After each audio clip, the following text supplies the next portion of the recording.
ओम साई राम। स्वागत है आपके अपने चैनल साई जीवन माला पे। तो मैं हूँ राम गुप्ता।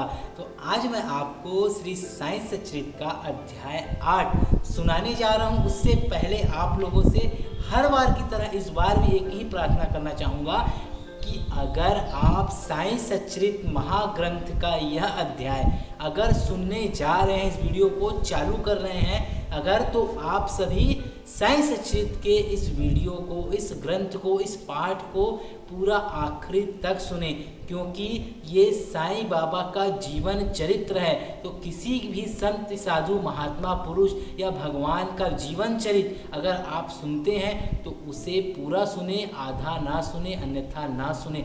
जिस प्रकार आप किसी भी मॉल पे पिक्चर देखने जाते हैं, टॉकीज पे जाते हैं, कोई भी मूवी को आप 3 घंटा एकाग्र होकर देखते हैं और पूरा देखते हैं, आनंद के साथ देखते हैं, उसी आनंद के साथ इस भक्ति लाइन पे आधारित शिरडी के साईनाथ महाराज की साई सच्चरित्र अध्याय 8 की यह कथा को आप ध्यान से सुने और पूरा सुने, बीच में इसे ना छोड़े, अन्यथा बाबा नाराज हो जाते हैं। लेकिन साईं दयालु है, वह माफ़ भी बहुत जल्दी कर देते हैं। कर दिखाओ कुछ ऐसा कि दुनिया करना चाहे आपके जैसा। ओम नमो श्री साईं प्रभु नमः मंत्र के साथ आप शुरुआत करें साई सच्चरित्र महाग्रंथ के अध्याय 8 का। तो अगर आप सभी साईं जीवन माला के इस चैनल पे नए हैं तो जल्दी से सब्सक्राइब कर लीजिए, बेल आइकन को ऑन कर दीजिए और इस वीडियो को जनहित में और भी भक्तों में शेयर करें, ताकि वह भी साई सच्चरित्र के इस महाग्रंथ के अध्याय का मनन और पठन कर सके। और साथ ही अगर आप भी चाहते हैं इस साई सच्चरित्र महाग्रंथ के प्रार्थना में जुड़ना, यह साई सच्चरित्र का पाठ जो हम सुना रहे हैं, ये हम शिरडी के साईनाथ महाराज को सुना रहे हैं, बाबा की द्वारका माई पे बैठ के सुना रहे हैं। मेरे सामने में भी साईं बैठे हुए हैं और मेरे पीछे में भी साईं बैठे हुए हैं और मैं खुद साईं की द्वारका माई पे बैठा हुआ हूँ, जो साईं बाबा सेवा आश्रम करगी रोड, कोटा जिला बिलासपुर छत्तीसगढ़ में स्थापित है। पीछे पे बाबा की अखंड धुनी जल रही है 1972 से, और पीछे पे जल रही बाबा की अखंड ज्योत। तो आप सभी से एक आग्रह और करना चाहूँगा,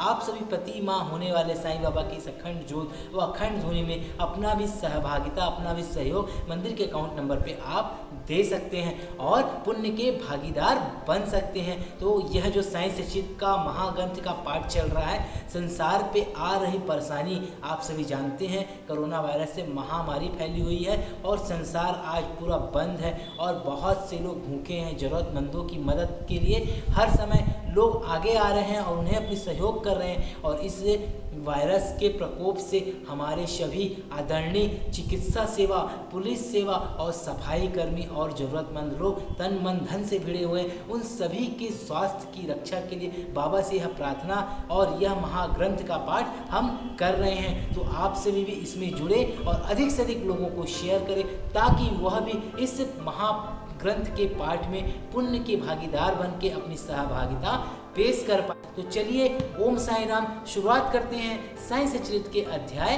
8 का। मानव जन्म का महत्व, श्री साईं बाबा की भिक्षावृत्ति, बाईजाबाई की सेवा, श्री साईं बाबा का शयन कक्ष, खुशाल चंद पर प्रेम।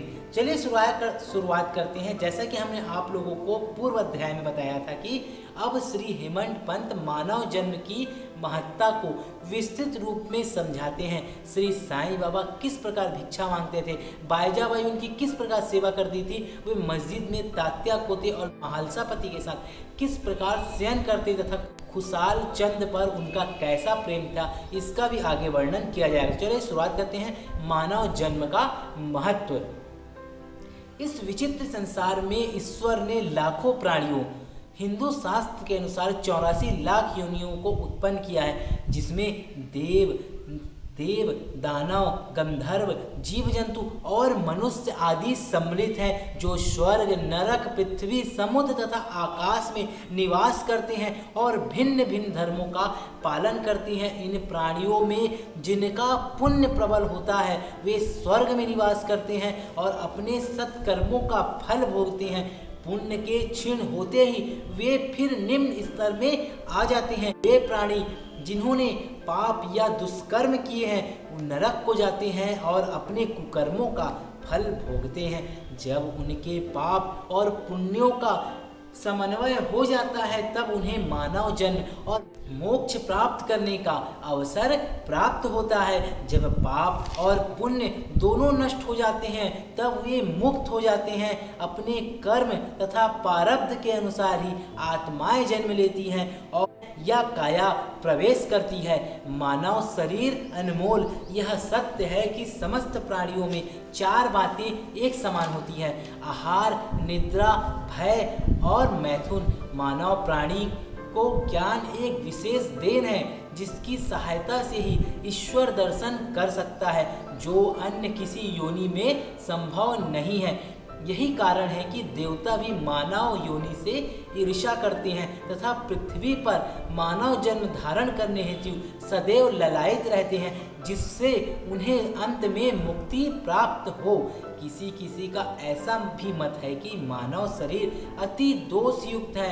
यह कृमि, मज्जा और कफ से परिपूर्ण, क्षण भंगुर, रोगग्रस्त तथा नश्वर है। इसमें कोई संदेह नहीं है कि यह कथन अंशतः सत्य है, परंतु इतना दोषपूर्ण होते हुए भी मानव शरीर का मूल्य अधिक है, क्योंकि ज्ञान की प्राप्ति केवल इसी योनि में संभव है।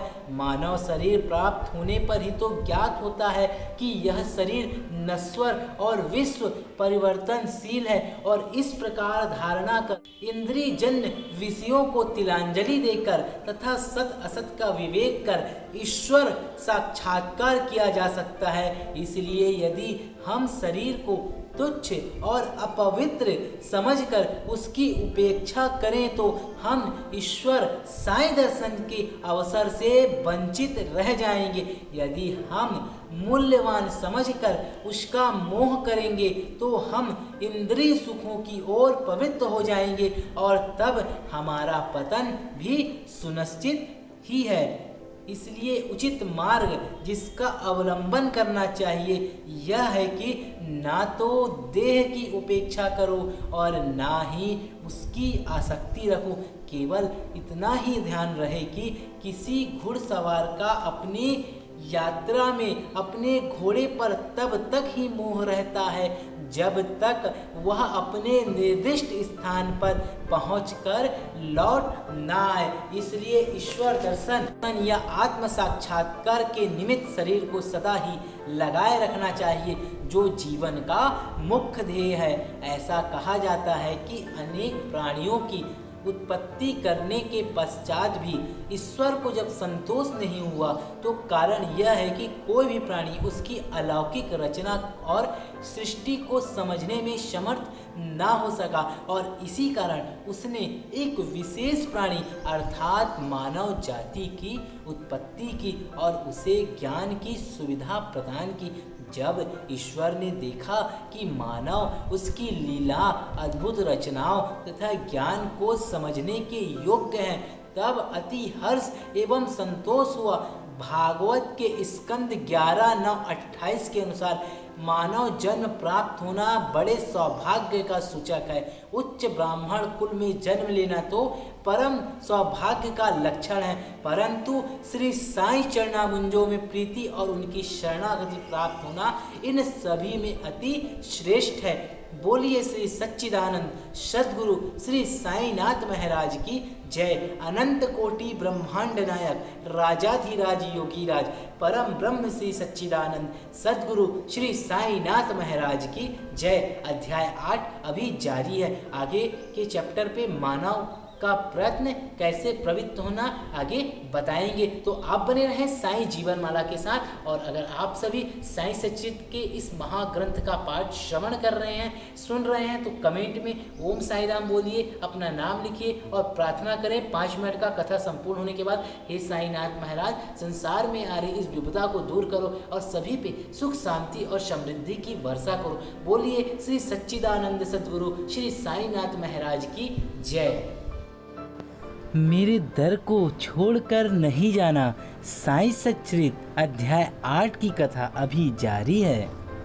इस वीडियो ने अगर आपके दिल को छुआ हो तो आप हमारे YouTube चैनल को सब्सक्राइब करें तथा बेल आइकन को ऑन कर लें। लाइक करें, कमेंट करके जरूर बताएं कि आप सभी को यह वीडियो कैसा लगा। धन्यवाद।